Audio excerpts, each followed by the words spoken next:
The Tembisa police station thrives on organized chaos. The scent of stale coffee, the rhythmic clatter of keyboards, and the constant crackle of police radios. At its center sat Sergeant Rosemary Ndlovu. To the public, she was a shield. To her fellow officers, a veteran who understood the darkness of the streets. But Rosemary harbored a lethal secret. It wasn't buried in a cold case file. It was signed in ink. Insurance policies. Most people insure their family to protect their future. Rosemary? She insured them to profit from their death. In true crime, we hunt for the why. Passion? Revenge? For Rosemary, the motive was as cold as a bank ledger. It was a business, and her family was simply her inventory. March 2012, the first ripple. Madala witness Homu was Rosemary's cousin. He lived his life in Gauteng, unaware his name was on a document months prior. Rosemary had taken out a life and funeral policy on him. She wasn't his wife or mother, yet on the paperwork, she was the sole beneficiary. On a quiet evening in Olifantsfontein, Madala's life ended violently. His body was discarded, just another statistic.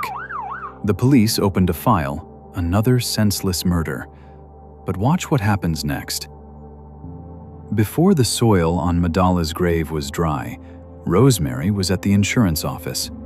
She didn't look like a killer. She looked like a grieving relative, her voice trembling just enough to be convincing. The claim was processed, 131,000 rand. In 2012, that was a life-changing sum. For Rosemary, it was a proof of concept. She realized a signature and a body equaled a massive payday. Her badge made her invisible. Who would suspect a sergeant? If Madala was the test, her sister Audrey was the jackpot. Audrey trusted Rosemary. She was the family's success story. In early 2013, Rosemary began stacking policies on her sister across multiple companies: Clientele, One Life, Old Mutual. Then came June. Audrey was found dead. The details were murky, but the outcome was the same. Rosemary stepped into her role as the grieving sister. But tragedy struck twice. Days later, Audrey's daughter, Rosemary's niece Zanele, was also found dead. Imagine the atmosphere in that house. 2 funerals in 1 week. The wailing of elders, the black cloth draped over mirrors. And in the center, Rosemary, signing death certificates and perfecting paperwork for adjusters. The payout for Audrey alone was over 700,000 rand. With Zanele's policy added, the total was staggering. Rosemary wasn't just wealthy now, she was addicted. At the station, colleagues noticed her new clothes and air of confidence. They whispered about her bad luck. Rosemary called it revenue. But as the money flowed, the mask slipped. She became bold, looking at her boyfriend, her nephews, even her mother, as walking stacks of cash. But Rosemary forgot one thing.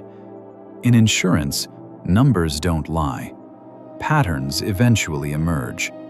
Someone was starting to look at a spreadsheet, noticing that every time Rosemary cried at a funeral, her bank balance hit an all-time high.